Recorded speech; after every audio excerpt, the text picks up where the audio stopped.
So ಎಲ್ರಿಗೂ ನಮಸ್ಕಾರ. ನಾವಿತ್ತು ಟ್ರಿಪ್ನ ಮುಗಿಸ್ಕೊಂಡು ಧರ್ಮಸ್ಥಳಕ್ಕೆ ಬಂದಿದ್ವಿ. ಸೊ ಧರ್ಮಸ್ಥಳದಲ್ಲಿ ಮುಂಚೆ ಇದ್ದಂಗೆ ಜನ ಯಾರು ಅಷ್ಟೊಂದು ಕಾಣಿಸ್ತಾ ಇಲ್ಲ. ಕೆಲವೊಂದು ಅಂಗಡಿಗಳು ಕೂಡ ಎಲ್ಲ ಬಂದಾಗಿದೆ.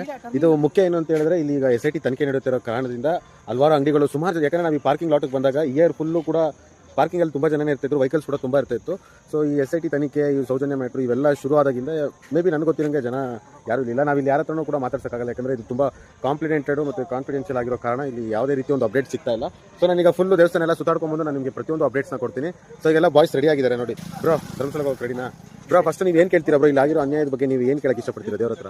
ಆದಷ್ಟು ಬೇಗ ಸೌಜನ್ಯ ಕೇಸು ಏನು ಡಿಸೈಡ್ ಆಗಬೇಕು, ಅದಾಗಿ ನ್ಯಾಯ ಸಿಗಲಿ ಅಂತ ಕೇಳ್ತೀವಿ. ಬ್ರೋ, ಇಲ್ಲಿ 100 ಜನಕ್ಕಿಂತ ಹೆಚ್ಚು, ಸಾವಿರನ ಗೊತ್ತಿಲ್ಲ, ನಮ್ಗೆ ಲೆಕ್ಕ ಗೊತ್ತಿಲ್ಲ, ಬಟ್ ಸುಮಾರು ಜನಕ್ಕೆ ಮೋಸ ಆಗಿದೆ ಅಂತ ಹೇಳ್ತಾರೆ. ಸೊ ಇದ್ರ ಬಗ್ಗೆ ಏನು ಹೇಳಿ, ದೇವ್ರ ಹತ್ರ ಏನು ಪ್ರಾರ್ಥನೆ ಮಾಡ್ತೀರಾ ನೀವು? ಇಲ್ಲಿ ದೇವ್ರನ್ನ ತುಂಬ ಜನ ನಂಬ್ತಾರೆ. ಸೊ ನಾವು ದೇವ್ರಿಗೆ ನೋಡೋಕ್ಕಾಗಲ್ಲ. ಈ ದೇವಸ್ಥಾನ ನಡೆಸ್ತಿರೋರಿಗೆ ಏನು ಹೇಳಬೇಕು ಜನ ಹೇಳ್ತಿದ್ದಾರೆ. ನಿಮ್ಮ ಪ್ರಕಾರ ಧರ್ಮಸ್ಥಳ ಈ ಅರ್ಥಕ್ಕೂ ಈ ನಡೀತಾ ಇರೋದಕ್ಕೂ ಏನಂತೀರಾ? ಧರ್ಮಸ್ಥಳದಲ್ಲಿ ಧರ್ಮ ಇದೆ ಅಂತ ಅನ್ಕೊಂಡಿದ್ರು, ಇವಾಗ ಅದು ಕಾಣಿಸ್ತಾ ಇಲ್ಲ. ಇದು ರೂಮ್ಸ್ ಆಗಲಿ, ಶಾಪ್ಸ್ ಆಗಲಿ ಎಲ್ಲನೂ ತುಂಬ ಇರ್ತಾಯಿತ್ತು. ಈಗ ಒಂದು ಸೌಜನ್ಯ ಅನ್ನೋ ಕೇಸು ಮತ್ತು ಇನ್ನು ಕೆಲವು ಕೇಸುಗಳು ಬಂದಾಗಿಂದ ಕೆಲವೊಂದು ಇಶ್ಯೂಸ್ ನಡೀತಾ ಇದೆ. ಇಲ್ಲಿ ನಮಗೂ ಗೊತ್ತಿಲ್ಲ ಸರಿಯಾದ ಮಾಹಿತಿ ಏನು ಅನ್ನೋದು. ಸೊ ಹಾಗಾಗಿ ಈಗ ನೋಡೋಣ, ಇಲ್ಲಿ ಇರುವಂಥವ್ರು ಈಗ ಜನಗಳು ಏನು ಕೂಡ ಕಾಣಿಸ್ತಾ ಇಲ್ಲ. ಸೊ ಏನು ಹೇಳ್ತಾರೆ ಕೇಳೋಣ. ಫಸ್ಟ್ ನನಗೆ ಧರ್ಮಸ್ಥಳ ಅಂದಿದೆ, ಬೇಡ ಹೋಗೋದು, ಕ್ಯಾನ್ಸಲ್ ಮಾಡಿಬಿಡೋಣ ಅಂತಾನೆ ನಾನು ಅಂದಿದ್ದು. ನಂಗೆ ಅವ್ರು ಹೇಳೂ ಇಲ್ಲ ನನಗೆ ಧರ್ಮಸ್ಥಳ ಕರ್ಕೊಂಡ್ಬರ್ತೀನಿ ಅಂತ. ಅವ್ರು ಹೇಳಿದೆ ಬೇಡ ಅಂತಾನೆ ಅನ್ಕೊಂಡು ಇಲ್ಲಿ ಬಂದು ನೋಡಿದ್ರು ಯಾರಂದ್ರೆ ಯಾರು ಇಲ್ಲ, ಅಷ್ಟಾಗಿ ಸ್ವಲ್ಪ ಜನನೇ ಇರೋದು.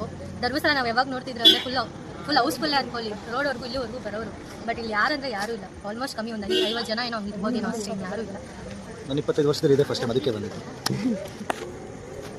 ಏನೇ ಆದರೂ ಒಟ್ಟು ಸೌಜನ್ಯಂಗೆ ನ್ಯಾಯ ಸಿಗಬೇಕು. ಬ್ರೋ, ಈಗ ಬರೀ ಸೌಜನ್ಯ ಅಂತ ನೀವು ಅನ್ಕೊಂಡಿದ್ದೀವಿ, ಅದಕ್ಕೆ ಇಲ್ಲಿ ಅದಕ್ಕೂ ಜಾಸ್ತಿ ಇದೆ ಅಂತ ಹೇಳಿದ್ದಾರೆ. ಅದ್ರ ಬಗ್ಗೆ ನಮ್ಗೆ ಗೊತ್ತಿಲ್ಲ, ಬಟ್ ಆದರೆ ಒಟ್ಟು ಯಾರಿಗೆ ಅಣ್ಣಪ್ಪ ಸ್ವಾಮಿ ಮತ್ತು ಮಂಜುನಾಥ ಅಂತ ಏನು ಭಕ್ತಾದಿಗಳು ಇಲ್ಲಿ ಬಂದು ನಂಬ್ತಾರೆ. ಸೊ ಇದ್ರ ಬಗ್ಗೆ ನೀವು ಹೇಳ್ತೀರಾ?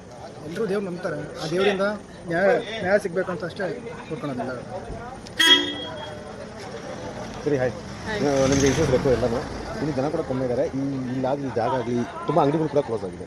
ಇಲ್ಲಿ SIT ತನಿಖೆ ಕೂಡ ನಡೀತಾ ಇದೆ. ಇವಾಗ ಇಲ್ಲೇನು ಸುಮಾರು ಮೂಳೆಗಳು ಸಿಕ್ಕಿದೆ, 104 ಮೂಳೆಗಿಂತ ಜಾಸ್ತಿ ಹೆಚ್ಚು ಮೂಳೆಗಳು ಸಿಕ್ಕಿದೆ. ಇಲ್ಲಿ ಇಶ್ಯೂಸ್ ಆಗ್ತಿದೆ. ಇದ್ರ ಬಗ್ಗೆ ನಿಮಗೆ ಈ ಜನಗಳ ಬಗ್ಗೆ, ಇಲ್ಲಿರುವಂಥ ಭಕ್ತಿ ದೇವ್ರಿಗೆ, ಇಲ್ಲಿ ಧರ್ಮಸ್ಥಳನ ಯಾರು ಮಾತಾಡ್ತಾರ, ಧರ್ಮಸ್ಥಳದ ಬಗ್ಗೆನೇ ಮಾತಾಡ್ತಾರ, ದೇವಸ್ಥಾನದ ಬಗ್ಗೆ ಮಾತಾಡ್ತಾರ. ಬಟ್ ಈ ಒಂದು ಪುಣ್ಯ ಕ್ಷೇತ್ರದಲ್ಲಿ ಜನ ಕಡಿಮೆ ಇದ್ದಾರೆ, ಯಾರು ಬರ್ತಿಲ್ಲ. ಏನೋ ಗೊತ್ತಿಲ್ಲ. ಏನೇ ಆದರೂ ಐ ಥಿಂಕ್ ದೇವ್ರು ನೋಡ್ಕೋತಾರೆ ಅನ್ಕೋತೀನಿ. ಬಟ್ ಆದ್ರೂ ಏನೋ ಇಲ್ಲಿ ತಪ್ಪು ನಡೀತಿದೆ. ಬಟ್ ಅದು ನಡೀಲಿಲ್ಲಂಗೆ ಒಂದೇನೋ ನ್ಯಾಯ ಸಿಗಬೇಕು. ಸೌಜನ್ಯಕ್ಕೆ ನ್ಯಾಯ ಸಿಗುತ್ತಾ? ಖಂಡಿತ ಸಿಗುತ್ತೆ, ಬಟ್ ಸ್ವಲ್ಪ ನಿಧಾನ ಆಗಿ ಲೇಟ್ ಆಗುತ್ತೇನೋ. ಬಟ್ ಅದನ್ನ ಯಾಕೆ ಮಾಡ್ತಿದಾರೋ ಗೊತ್ತಿಲ್ಲ. ಅದು ಏನೇನಾಗಿದೆ ಅಂತ ನಮಗೂ ಗೊತ್ತಿಲ್ಲ. ಅದು ಏನೇನಾಗಿದೆ ಅಂತ ಹೊರಗೆ ಬಂದರೆ ನಮಗೂ ಗೊತ್ತಿಲ್ಲ.